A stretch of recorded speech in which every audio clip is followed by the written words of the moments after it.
Okay, welcome back to the Birmingham Electric Cinema and to the In Dreams Are Monsters season. It's our great pleasure to introduce John Fawcett, the director of Ginger Snaps. John, a warm welcome to you. Hi. Well, thank you for inviting me. I'm looking forward to our conversation. We're going to get straight into that conversation. We're here, of course, to discuss your 2000 release of Ginger Snaps. What are your memories of the production? Good Lord, has it been that long? What are my memories of the production? Really, this was a really important movie to me. I was a young filmmaker, and I had a lot of love for a number of horror films. I'd made some short horror films, but I'd never made a feature-length horror film. And we had a lot of belief in this concept and in this story and in these characters. And so it was really a lot of, it was kind of my baby. And so there was a lot of just passion that went into this project. And I remember that time period being very driven by this desire to tell this story and see the genre of werewolf go to a different place than I'd seen it previously. That was something that we were really thrilled to do. I mean, as far as actually making it, it got off to a bit of a rough start because it happened. We were casting it in the same year Columbine happened, and we had some difficulty finding casting directors because we had some casting directors say that we were making some kids killing kids exploitation sort of horror thing that was god awful and nobody should support us, and it actually made national headlines. So in some ways, any news is good news, but we got off to a bit of a rough start. There's no question.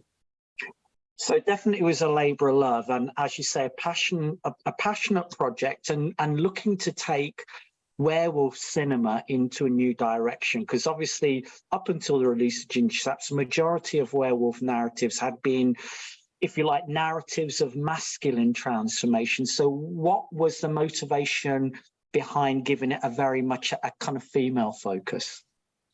I think it was at first it was really just like because I hadn't seen that. It was it was as simple as that. It was really like every werewolf movie, or I hadn't seen a lot of transformation, metamorphosis movies that had a female at the center of it, and a female monster. And I think that became really compelling to tell a sort of a female coming of age story with a young woman transforming into a creature. And so that was really, that was kind of how it began. And then as we dug deeper into the mythology and really into the science, it became very biological, and it took on this, it became this nice mix of not just what we understood of werewolf mythology, but of science and biology and viruses and kind of trying to kind of create a monster that felt somewhat real and bound by the laws of science. You mentioned, John, the controversies that surrounded the film and contemporary fears of violence. It's also a film, that deals with two lone young women beset by menstrual traumas. And back in the early 2000s, that's quite a difficult sell. And I wonder, did the content of the movie present any challenges to its funding? Not so much to its funding. I mean, our whole attitude with this was this was meant to be edgy. It wasn't supposed to be nice and pretty. We really wanted it. We wanted it to have a voice, and not to wind up in a pile of mediocrity, you know, and so to make horror films rise above everything, you can't be wishy-washy about stuff, and you need to have a concept that has teeth, literally. And so it was really important for us to always kind of push at the edges and push at the boundaries, and sometimes maybe cross the boundary. And it was, you know, it was interesting. It was interesting to explore that, you know, when we really started to make correlations between female biology and werewolf mythology. I mean, there was a real aha moment where we went, oh, okay, wait a sec, we haven't seen this done before. I mean, it's been done a zillion times now, but at the time, I don't think it had been quite as literally spelled out in a horror movie. So it was that was a very fun piece of transformation to, you know, when you're telling a coming of age story, that's already a transformation in a sense of someone going from being a child through adolescence to adulthood. And so it was interesting, kind of laying the werewolf overlay over top of that, especially with two characters that are so tight at the beginning. These two are inseparable sisters, and we like the drama and the emotion of like what would it take to tear those two apart. As you say, it's a film that has this strong sort of central duo at its core, and undoubtedly the power and appeal of the movie is down to the casting, particularly the performances of Catherine Isabel and Emily Perkins. What do you feel their impact and sort of role was in the success of Ginger Snaps as a film? Well, they were, you know, it was really important. It was, you know, casting those two were, there was a lot of time and effort that went into that. And, you know, it was interesting because in the end, we cast all over Canada. You know, I think initially we started looking in the United States and then realized that, you know, we were probably shooting a little high for what the kind of money that we had. We had a very low budget movie. And then came back to Canada and found both Emily and Catherine in Vancouver. And these two had known each other. They'd actually been in something together previously. So they already had a familiarity with each other. And so it made, when we found them separately, but then put them together, realized that they knew each other, there just kind of came this natural chemistry. So these two were both already gifted actors, but then had this very natural familiarity and chemistry when they read together, and it just became really very believable. And it was me and them working out scenes together, and we did a lot of rehearsals. There was a lot of rehearsal and a lot of discussions about the themes and the metaphors and the tone, which was really important because, you know, there's a lot of humor, and hitting that tone right was really important. It was really important, you know, because I think that this could have been, you know, the tone of this could have gone in more of a Jennifer's Body kind of direction as well, like where it was just, you know, where, you know, we were just being dry and sly and trying to kind of be as smart and as intelligent about this as possible. I think it was not, you know, so it became what it is. Was it hard to get made? It was hard to sell. In the end, we raised the money out of Canada. It was a little hard to get to sell. That part of it was a bit of a challenge. That's a whole story I can tell you. We might get onto that, but you've raised something that's really appropriate as well, which is just, it's beyond casting and to do with national context and the whole Canadian aspect. I mean, you know, you've got these marginal characters in an isolated community, sense they're sort of searching for a sense of belonging. It feels like a distinctly Canadian set of concerns. Was that something you were seeking to explore alongside those gender issues? I think I think probably, like both Karen Walton, the writer, and myself grew up in small Canadian cities in the middle of nowhere. And, like in those suburbs, if you go out those suburbs just sort of end in wilderness. And there is something a little unsettling about knowing that there isn't a lot going on for the next 100 miles or 100 kilometers or so, that you are kind of, there is this feeling that anything could come out of that wilderness and climb over your fence and eat your dog. I think also too, those suburbs were very like, it was very conservative, and it was very, you just did what everyone else did. And it was like, everybody was kind of the same. And so it was very difficult to be unique and have your own voice and express your own opinions and not get shut down for being a radical or a pervert or whatever, and I think that's the situation that these two girls are in, and they are sort of natural born rebels who want out of this situation. They don't want to be here. They don't think they have higher ambitions for themselves. They certainly think they're smarter than everyone else too. It's interesting because that sort of element of bonding between the Fitzgerald sister almost sort of feeds over into the production of the film. I mean, you mentioned the impact of Karen Walton on the creation of these characters.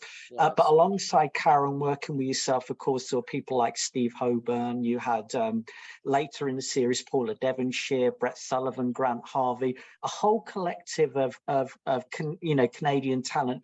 I just wondered if you could briefly comment on just that collection of people and how they helped craft this unique vision. Well, I think, as as young filmmakers, that is constantly, you can't do these things by yourself. And so there is just this effort from when you start to figure out that you need a team to make stuff, you start to create a little group. You have your little ragtag group of film buddies who will shoot all day and all night and make things and eat sandwiches and make movies. And that we did that for a decade before any of us made any money doing it. And really it was a lot of these people kind of came out of that sort of background where it was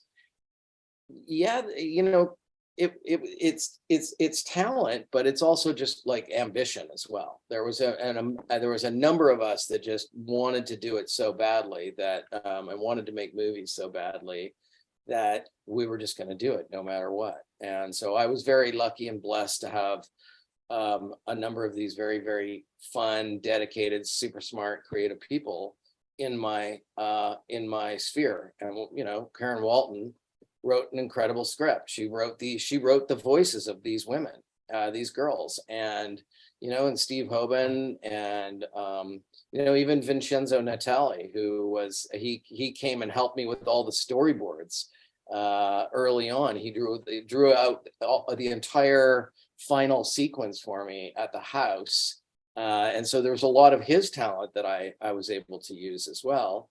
And then, you have all the actors. I had a great cinematographer that I'd worked with since film school, Tom Best, a really talented production designer named Todd Chernowski, who's doing pretty much all the Star Wars TV series now.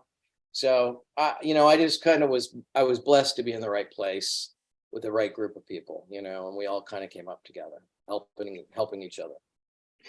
And what's great, of course, is if I look at your career subsequent to Ginger Snaps, a lot of those creatives reappear, and it seems like Ginger Snaps has been a catalyst for what you've done later in film and TV. I'm thinking particularly of, say, Orphan Black, which has similarities in cast, crew, and intertextual references. So do you feel that Ginger Snaps did really influence your subsequent career?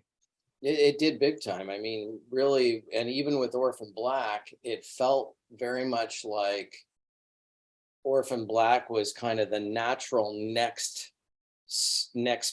the evolution of where to go after Ginger Snaps. And in fact, we were writing Orphan Black. That idea happened. We started working on it in like 2001 or 2002, which was shortly after Ginger Snaps screened at the Toronto Film Festival. So Orphan Black started as a feature film, and it really kind of came out of ideas that we had on Ginger Snap. So there was a nice evolution there. It just unfortunately took like, another 10 years to get it made.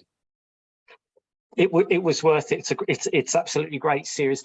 We've got a question coming up from Dr. Lisa Mesrel at Birmingham City University, who works with us, and she's written on ginger snaps and researched ginger snaps and werewolf cinema. And her question for you was, obviously back in 2000, ginger snaps was considered transgressive and monstrous. What do you feel is monstrous and transgressive now in 2022? In regards to the movie, or just in regards to cinema in general? In cinema in general. I don't know, boy, transgressive in cinema now. I mean, everything is kind of, that's a hard one to pinpoint, because I think that it's hard to know when things have gone transgressive. I think, the world is a little bit more open to interpretations and ideas, although there is a lot more sort of conservative culture that is a little less accepting of certainly ideas around sexuality and gender paradigms. And I think there's always going to be there is going to be an uncomfortable portion of people anytime you're wanting to discuss anything sexual, like, and anything really.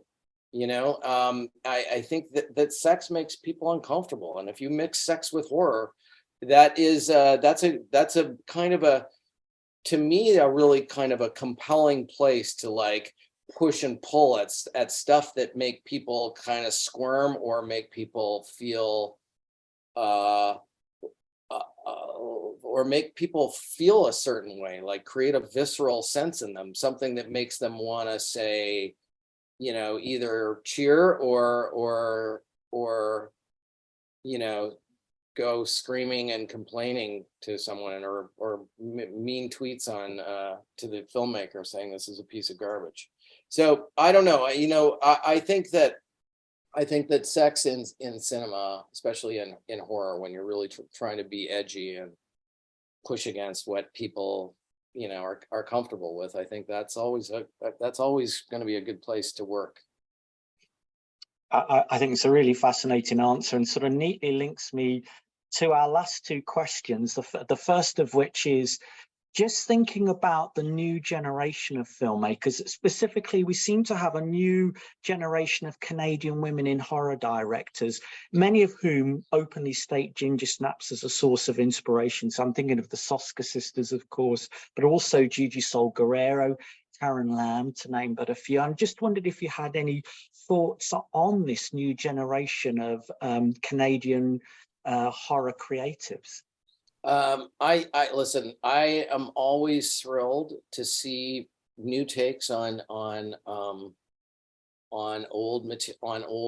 genres that have been tried and true. I think whenever there is an infusion of young creative energy, I think that's always something to embrace. And I feel very fortunate and lucky that I was able to make something that actually spoke to people, that even today feels relevant. There is still it's funny, I have a daughter who hadn't seen Ginger. Of course I didn't show it to her until she was like 17. It's like, you can't really watch this. And she saw it when she was 17 or 18, and she watched the whole thing, and she was like, you made that? And I was like, yeah. And she said, it's pretty fucking cool, Dad. And I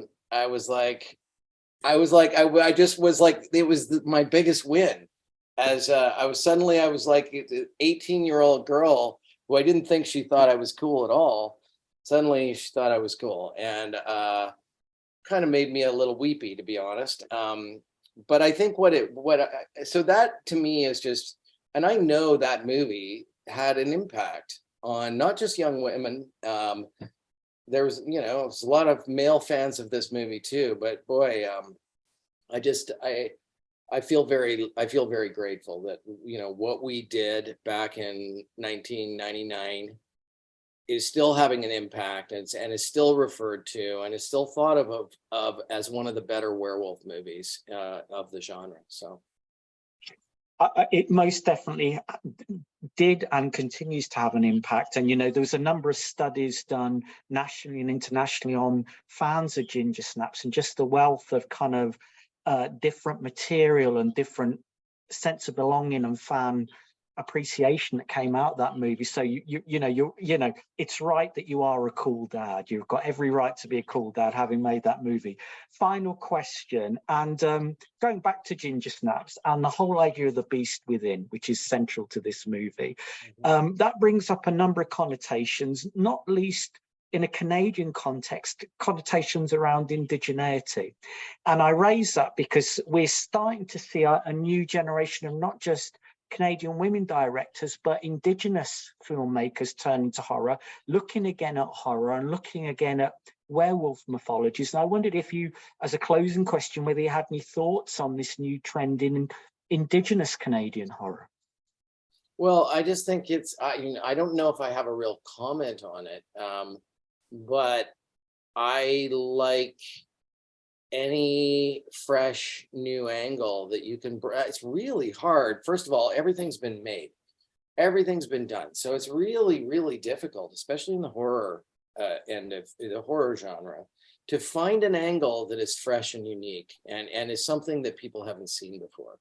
And so that right there, I think, is really cool. And there's a lot of like Indigenous mythology that you can kind of play on in terms of you can kind of dig into in terms of making scary movies, whether they're monster movies or scary movies that are based on some kind of interesting mythology.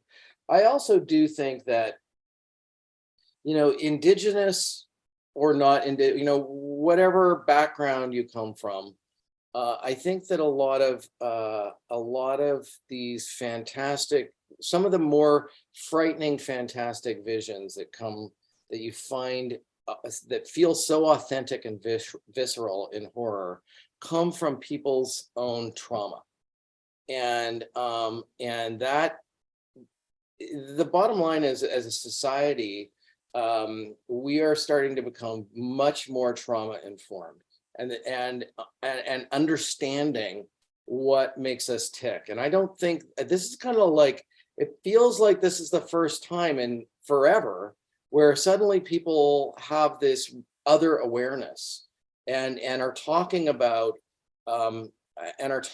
trauma, stuff that has really affected them in their life. And that the Indigenous people went through some significant trauma. If you have any idea of what's going on in Canada, or has been going on in Canada for basically the last century, but has only come to light really in the last 2 or 3 years, you can imagine the just, to me, my heart goes out to just this entire culture of people, but at the same time, I mean, there's great stuff to dig into. Like there is all this wealth of like that those are the kinds of things that just those are the stories that want to get told, and that's why it's exciting to empower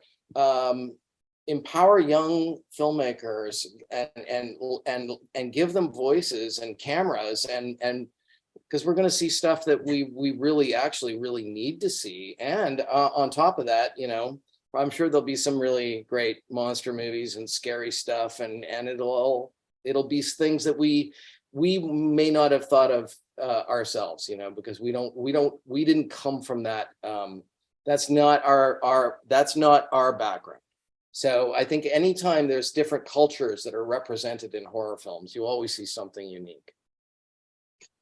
That's a great way to end. It's a real pleasure to catch up with you again after all these years and to talk about the innovation that was Ginger Snaps. So John Fawcett, thank you so much. It was great being here.